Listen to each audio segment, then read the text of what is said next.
Welcome to this week's edition of Brittany's Bites, everyone. So glad that you are here. Today, we are tackling one of those viral trends you may have seen on TikTok. Yes, we're talking about that Turkish pasta. I admit it, I kept seeing it in my feed and I couldn't resist trying to make it myself. I've made a couple of versions, the lentil version, because yes, I'm a vegetarian, but today I'm gonna make the original meat version, even though, yes, I'm using plant-based meat, but you use ground beef. Actually, you can use ground turkey. I've seen people use ground lamb. So whatever you choose to make, I'll show you how to make it my way. All right, so we've got this pan heating up a little bit. I don't know if you can see behind me, I've got water boiling for the pasta. This is about 3 layers of items, so it's gonna be 3 steps. So we're gonna start by just putting some olive oil here in the pan. And because this is very, very lean and plant-based, I'm gonna need a lot when I'm sauteing the onions. If you are using ground beef, you don't need to do that. Obviously, the fat will sort of create its own juices and you'll wanna sop that up later. But I'm gonna get started with quite a bit of olive oil. And then I chopped up half a white onion. It was a pretty big one. It depends on how much you like onions. I love onions and this gives so much flavor to the dish. So I'm adding all of these onions in. If you can see, and here, it's already hot over here. So I'm gonna saute these up for just a couple of minutes.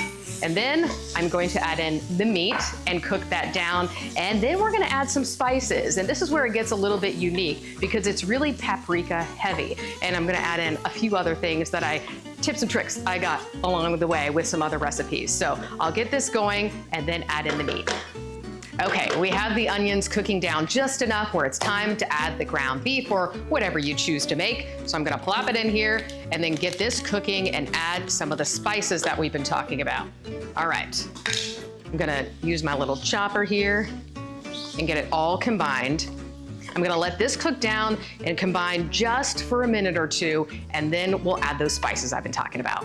Okay, we've got this cooked down just enough where I'm gonna start adding those spices. And again, it's a pretty unique blend. The main spice I've seen is paprika and a lot of it. Sweet paprika is what I've seen used. I'm gonna use what I have on hand and I know the measure, here I am with another recipe with no real measurements, but I'm just gonna kind of eyeball it. That's good, right? And then also, I've seen people add some cumin. I love cumin, so I'm gonna add it right on in there. And then also some onion powder. And then some garlic powder, yes, which is right here. And then you can also add some salt and pepper, which I will do. A little bit of that, not too much. Some pepper, which I love. And I'm gonna stir that up. Oh, actually also, because I love spice, and there's another way you can kick it up in our next step, I'm gonna put in some red pepper flakes. If you don't like spice, you can leave it out, no problem. And then also just to give it a little bit more flavor and punch it up, I'm gonna add in probably about a tablespoon or so of, actually a little bit more, of tomato paste. Then I'm going to mix this all up and cook it down until it's cooked through. And by the way, I also put in my pasta behind me, so it's been boiling, it's almost ready to go. And the traditional one I've seen used is the farfalle or bow tie pasta. So I'm gonna keep cooking this until the meat is all cooked, and then the pasta's cooked, and then we're gonna move on to the final step. And this is where things get really decadent. Stay with us. Okay, we have the meat all browned up and ready to go on to the next step. So I'm just gonna take this off the heat, put it over here, and then we're gonna get to the decadent part of this. So I'm gonna put this pot here, and we're gonna melt some butter and add some spices to it. Now here is where you can sort of lighten it up by not doing as much butter. We like to combine some olive oil in it just to try to make it slightly healthier, but this makes it really good. So if you wanna go decadent, do this. So maybe a half a stick we'll put in here and get it melting. And then this is where the paprika comes in. Again, we're gonna layer those flavors. So I'm gonna get that going and then put in a lot of paprika because that is the main seasoning here. But also, again, I like to kick up the spice. So I'm gonna put in a few more red pepper flakes. And then also, I love this. This is Calabrian chili sauce. I put this in almost every sauce and every soup because it just amps up the flavor and I love it so much. So I'm gonna put some in there, but this a little goes a very long way. So be mindful of that. So we're gonna get that melted down and make it ready for the final topping. All right, I've stirred it up a little bit. I'm gonna keep an eye on that as we move on to our sauce. And this is where I think it gets pretty unique. It's not something that I would have thought that I would have liked, but it's a yogurt-based sauce, hence being from the Turkish pasta. And then I'm gonna use this Greek yogurt. I have a spoonful here. And this is also, maybe you want to use a cup. Again, you kind of eyeball this. I don't have exact measurements. I apologize. I'll try to come up with some when I put this online though. All right, so I'm gonna just take a couple of scoops of the Greek yogurt, put it in here. And you could sort of leave this as it is and spice it up a little bit, but I've seen various versions using hardly anything at all to a lot. So I'm going to do my version, which is to sprinkle a little salt in there.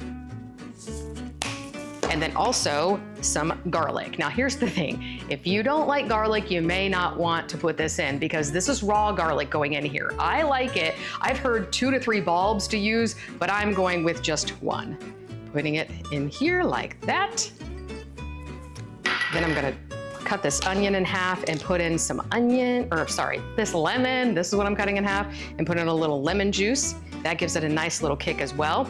And then the last thing I'm going to do is put in some pasta water that I saved. It's got that starchiness because I like this to be really saucy. So I'm gonna stir this all up, and you can see it's still pretty thick. So I'm going to thin it out by putting in this pasta water and stirring, stirring, stirring until it gets to the right consistency. Meanwhile, I have my butter almost boiling over here, and you can see that it has such a nice little color. It's very red and orangish. It's so pretty. And I've seen some people melt this down where they're actually browning the butter. Do what feels right to you. I'm gonna turn this down a little bit. We don't need it to boil. All right, this is almost the right consistency. So now we have all of our things in place, and now it's just time to build. So we're gonna do pasta, and then the sauce, then the meat mixture, and then this drizzled on top. I'm gonna go ahead and turn this all the way off now. So I'm gonna gather up all of those things and show you how it all comes together and be right back.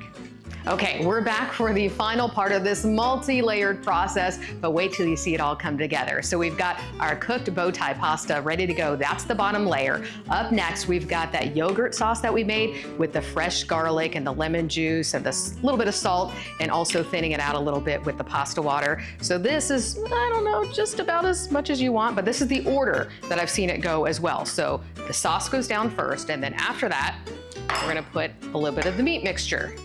Sprinkle it on top, however much you want. Oh, I'm getting so messy. I should have gotten a better scoop for this. Okay, that's pretty good. And then the final step is gonna be this butter sauce that we made with the paprika and the spices. It's gonna be very decadent when we drizzle it on top.